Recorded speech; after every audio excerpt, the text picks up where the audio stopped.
Today's lesson is on ethnic minority. Every large society has ethnic minorities. They are minority in the sense that their style of life, language, culture and origin can differ from the majority. In addition to the traditional long-time resident minorities, ethnic minorities can be migrant, indigenous or landless nomadic communities. There is no legal definition of national or ethnic minorities in international law. Only the Framework Convention for the Protection of National Minorities gives a definition of national minority, which is deemed to be equivalent of ethnic minority. In this chapter today, in order to understand ethnic minorities, we begin by defining what ethnicity means. Then we proceed to examine ethnic relations as witnessed across the world and issues surrounding ethnic minorities in India.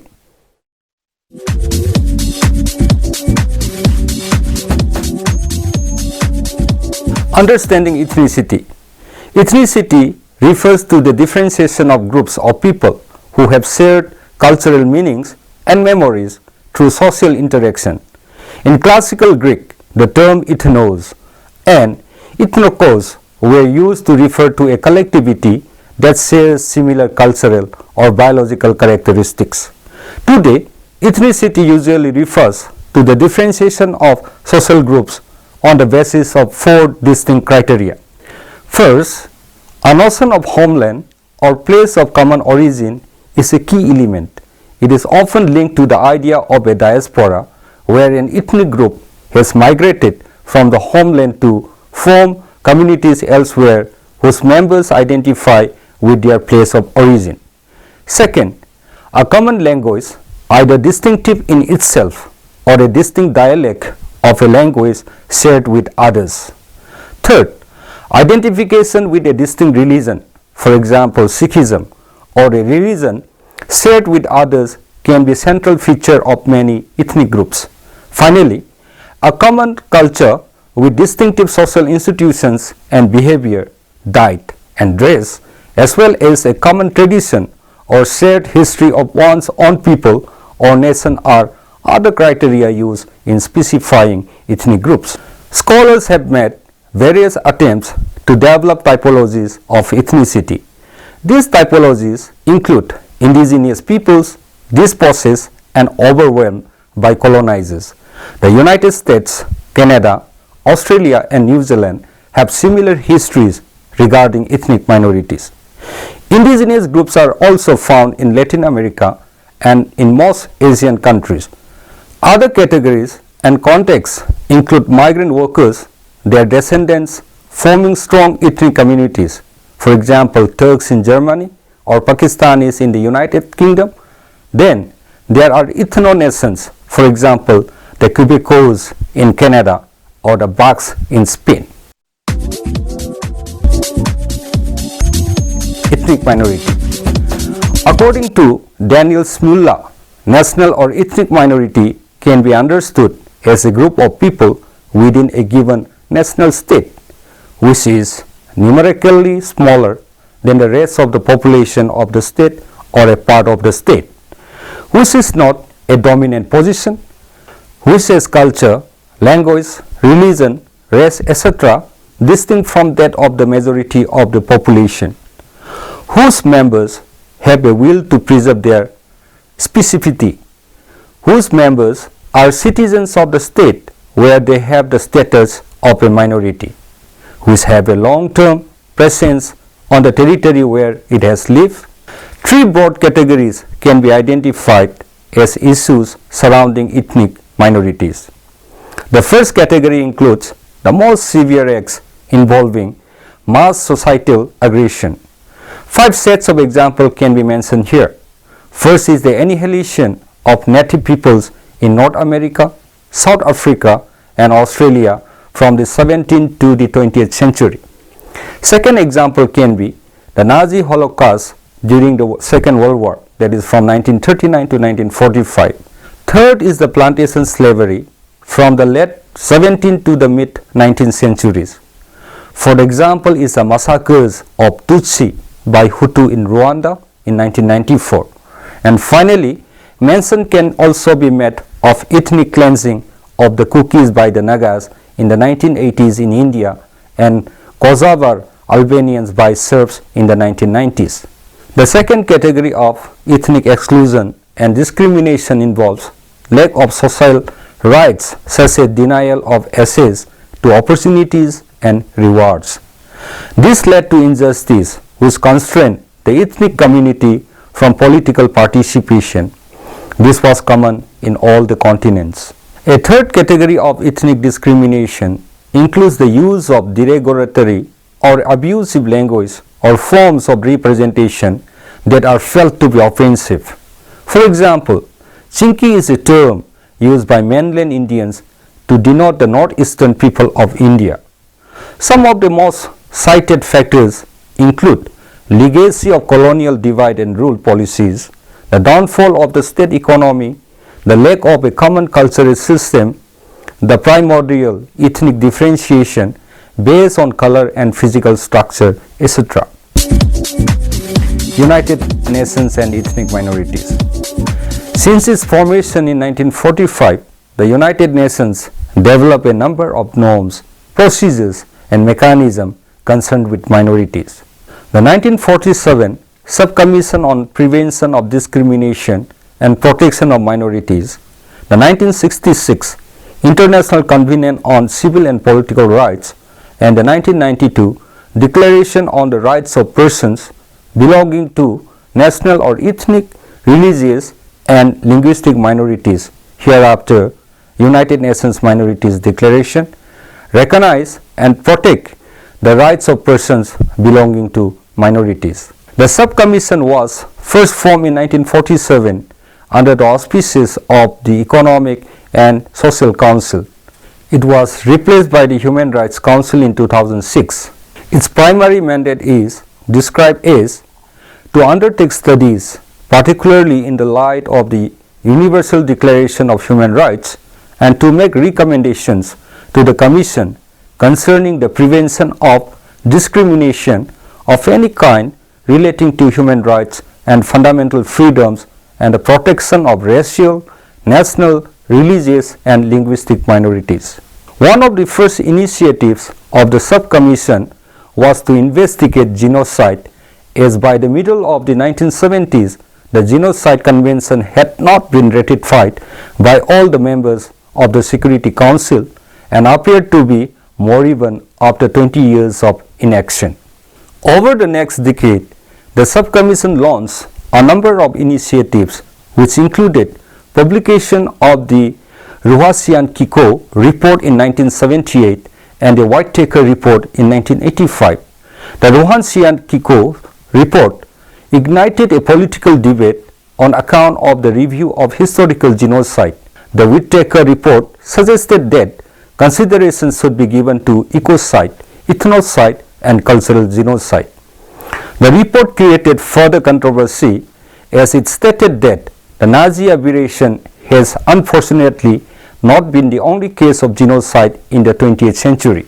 He gave example of massacres of Heroes in 1904, the Ottoman massacre of Armenians from 1915 to 1916, the Ukrainian program of Jews in 1919, the Tutsi massacre of Hutu in Burundi in 1965 and 72, the Paraguayan massacre of Achi Indians prior to 1974, the Khmerus massacre in Kampuchea between 1975 and 1978, and the contemporary, that is in 1985, Iranian killings of the Baha'is. While there are general sets of guidelines to protect minority rights, there is no agreement on the definition of minority at the United Nations, more specifically the term ethnic minority. In 1977, Francisco Capote, Special Rapporteur of the United Nations Subcommission on Prevention of Discrimination and Protection of Minorities, defined a minority as a group numerically inferior to the rest of the population of a state in a non-dominant position, whose members, being nationals of the state, possesses ethnic, religious, or linguistic characteristics differing from those of the rest of the population, and so if only implicitly, a sense of solidarity directed towards preserving their culture, tradition, religion or language. While the nationality criteria included in the above definition has often been challenged, the requirement to be a non-dominant position remains important. In most instances, a minority group will be a numerical minority, but in others, a numerical majority may also find itself in a minority-like or non-dominant position, such as the blacks under the apartheid regime in South Africa. Thus, the United Nations Minorities Declaration is devoted to national, ethnic, religious and linguistic minorities. Now, let us proceed to the next section, Framework Convention for the Protection of National Minorities. The Framework Convention of the Protection of National Minorities, in short we call it FCNM, is a multilateral treaty of the Council of Europe aimed at protecting the rights of the minorities. It came into effect in 1998 and by 2009 it had been ratified by 39 member states. The broad aims of the convention are to ensure that the signatory states respect the rights of the national minority or the ethnic minorities, undertaking to combat discrimination, promote equality, preserve and develop the culture and identity of the national minorities, guarantee certain freedoms in relation to access to the media, minority language and education, and encourage the participation of national minorities in public life. The convention has come under some criticism. For example, first of all, not all member states of the Council of Europe have signed and ratified it. France and Turkey have done neither. Iceland, Belgium, Luxembourg and Greece have signed and have yet to ratify. The convention does not define national minority, and several countries set their own definition of the term when they ratify the treaty.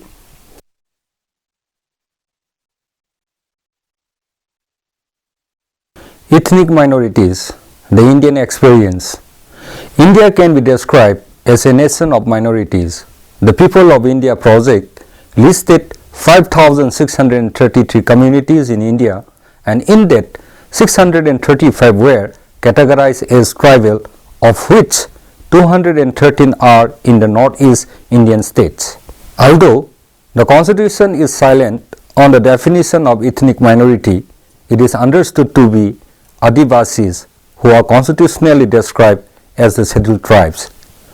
As per the 2001 census, scheduled tribes accounted for around 84 million, 8% of the total population. One characteristic feature about the Adivasis of India is that they are not a homogeneous or unified community. There is huge diversity amongst the Adivasis. Historically, Adivasis were considered to be outside the ambit of the Hindu caste system. This social system is stratified and hierarchical in nature, and practices are based on the notion of pollution and purity. As a result, scheduled tribes have faced the brunt of historical injustice.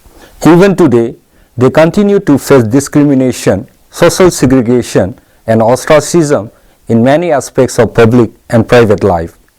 Minority issues are increasingly taking center stage in Indian politics. Separatist movements, demand for increased political representation and autonomy, or the need to provide protection to its many religions and cultures. Ethnic-based separatist movements are widespread in the northeast region of India. Many of these conflicts are yet to be resolved. Positive aspects of India is its nature of federalism and democratic polity that respect rights and claims of the ethnic minorities. The provisions that directly address the issue of minority are Article 30, Article 350A and Article 350 Clause B. National Commission for Minorities Act 1992 was established to safeguard minority rights. Article 30 of the Constitution concerns with religious and linguistic minorities, and Article 350 Clause A and 350 Clause B relates to linguistic minorities. The Mandal Commission report of 1980 endorsed the affirmative action policies existing in India. Besides, India has international commitments as far as rights of the ethnic minorities are concerned. India is a party to both the International Covenant on Civil and Political Rights 1966, the International Covenant on Economic, Social and Cultural Rights 1966. However, very significantly, India has made a reservation to Article 1 of both these treaties, in effect denying the application of the right to self-determination to such groups such as Kashmiris or the Nagas. India was one of the first countries to ratify the International Labour Organization's Convention Article number 107 in 1957 on Indigenous and Tribal Population Convention. According to the viewpoint of successive Indian governments, the definition as articulated by Martinez-Cobo is restricted in application to the indigenous peoples of the American continent, Australia and New Zealand. In conclusion, we can say that the strength of ethnic loyalties for many people in making sense of their position in the world in pre-modern, modern and contemporary times indicate the likelihood that ethnic conflict will continue. This is despite international declarations and interventions, creative national policies and inter-ethnic mixing. In the context of the insecure national states and global inequalities, population mobility and international migration will lead to greater cultural diversification of the national populations. The globalizing cosmopolitan forces are also stimulating new forms of ethnic defensiveness towards new migrants as well as toward long-established minorities. This demands that power-sharing solutions need to be developed in many national contexts where ethnic divisions have not produced conflict or separation. Forms of federalism which have contributed and enabled the establishment of multi-ethnic states needs to be adopted for harmonical relationship among ethnicities in any political system.